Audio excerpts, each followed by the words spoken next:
we find. Don't you wanna go? Don't you wanna? Did you know that a single unforgettable moment led to the downfall of one of television's most iconic shows? Soul Train, the legendary platform that revolutionized black entertainment, was taken off the air for good after a shocking performance that changed television history forever. What really happened behind the scenes? Stay with us as we uncover the moment that ended an era and the drama that followed. For 35 years, Soul Train wasn't just a music and dance show. It was a movement. Every Saturday morning, it showcased the latest dance styles, fashion trends, and groundbreaking music, becoming an essential platform for black artists to reach national audiences. It was where legends like Aretha Franklin, Stevie Wonder, and the Jackson 5 captivated fans. But beneath the dazzling performances and electrifying dance lines, Soul Train was more than entertainment. It was a revolution.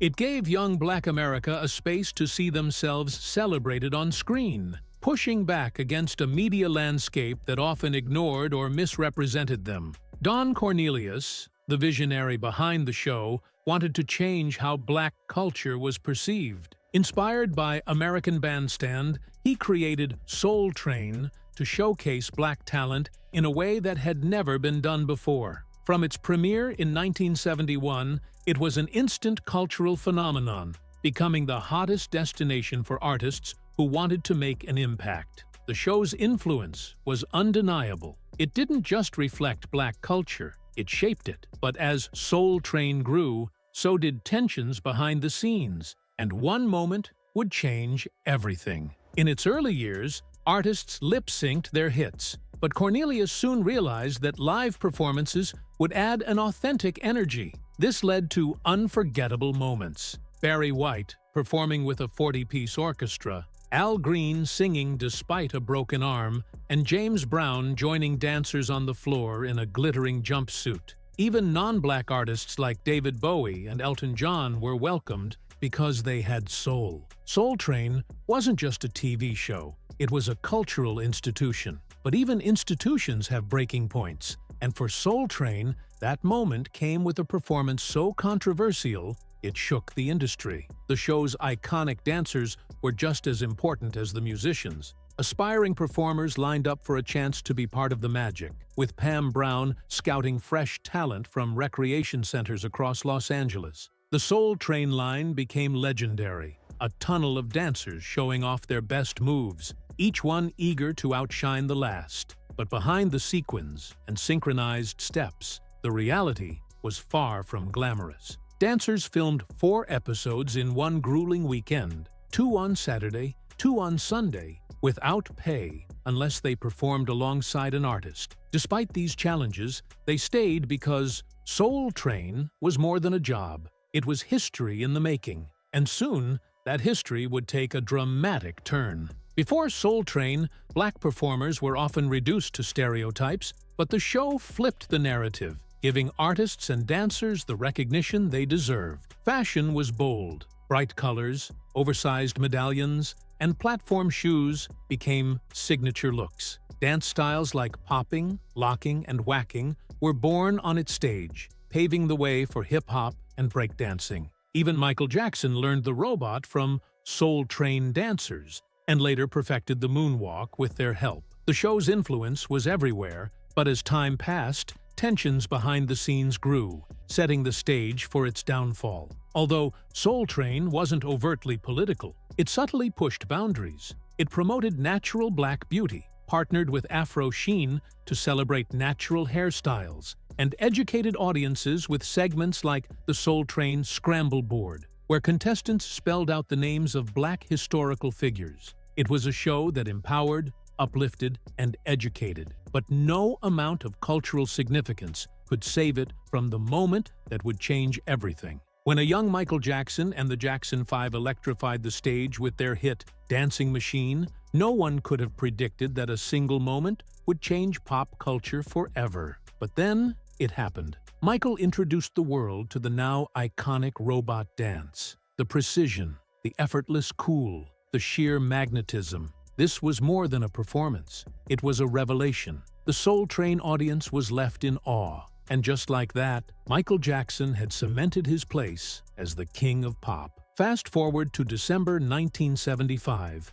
and another seismic shift took place on the Soul Train stage. Label, a group known for their fearless style and powerhouse vocals, stormed in with a performance of Lady Marmalade that left audiences speechless. But it wasn't just the music, it was their futuristic metallic outfits that turned heads and essentially birthed the concept of Afrofuturism. Patti LaBelle, Nona Hendrix, and Sarah Dash weren't just singing, they were making a statement. This was bold, unfiltered black excellence on display, and the world was taking notes. Then came Al Green in 1974, proving why he was untouchable. Unlike most artists who opted to lip-sync, Green sang live, pouring every ounce of his soul into his performance. Dressed in neon platform loafers, one arm in a sling and the other clutching a long-stemmed rose, he captivated the audience. 7 minutes of pure, unfiltered passion. Every note, every glance, every movement radiated a spiritual energy that transcended the stage. This wasn't just a performance. It was a moment in time, something that could never be replicated. But not every Soul Train performance went down in history for the right reasons. In November 1975, David Bowie, an artist known for pushing boundaries, took the stage.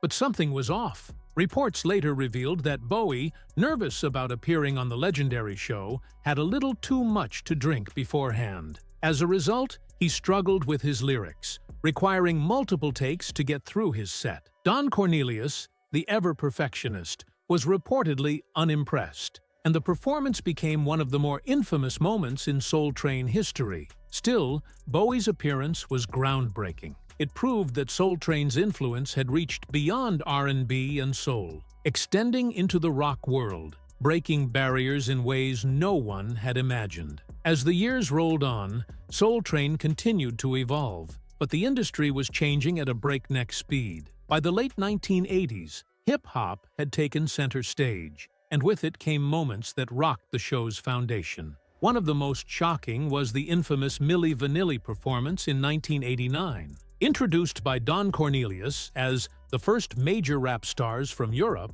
the duo captivated the audience. But months later, the unthinkable happened. The truth came out. They had never actually sung a single note of their own songs. The scandal shook the industry, but for Soul Train, it was more than just a controversy. It was a betrayal. The show had always been about authenticity, and now that trust had been broken. Behind the scenes, tensions were rising. Dancers, the very heartbeat of Soul Train, felt underappreciated, their contributions often overlooked. They were the ones setting trends, creating iconic moves, yet many felt they weren't receiving the credit they deserved. This led to internal conflicts, departures, and an undeniable shift in the show's energy. At the same time, competing networks like BET and MTV were gaining ground, luring away artists who once considered Soul Train the pinnacle of success. The industry was moving forward, but Soul Train was struggling to keep up. By the mid-1980s, the disconnect was undeniable. Don Cornelius, the mastermind behind it all, was reluctant to fully embrace hip-hop, a genre that was taking over the airwaves. He famously admitted that he didn't understand it, and that hesitation became Soul Train's Achilles heel. The show that had once been at the forefront of culture was now feeling outdated. Younger audiences were drawn to edgier platforms that reflected the raw, unfiltered energy of hip-hop and urban culture, in a way Soul Train no longer could. The magic was fading, and the numbers reflected it. Viewership declined, and the once unshakable empire of Soul Train began to crumble. Then, in 1993, the inevitable happened. Don Cornelius stepped down as host. His final sign-off, Love, Peace, and Soul, sent shockwaves through fans who had grown up watching him define an era. His departure left a void that no replacement could ever truly fill.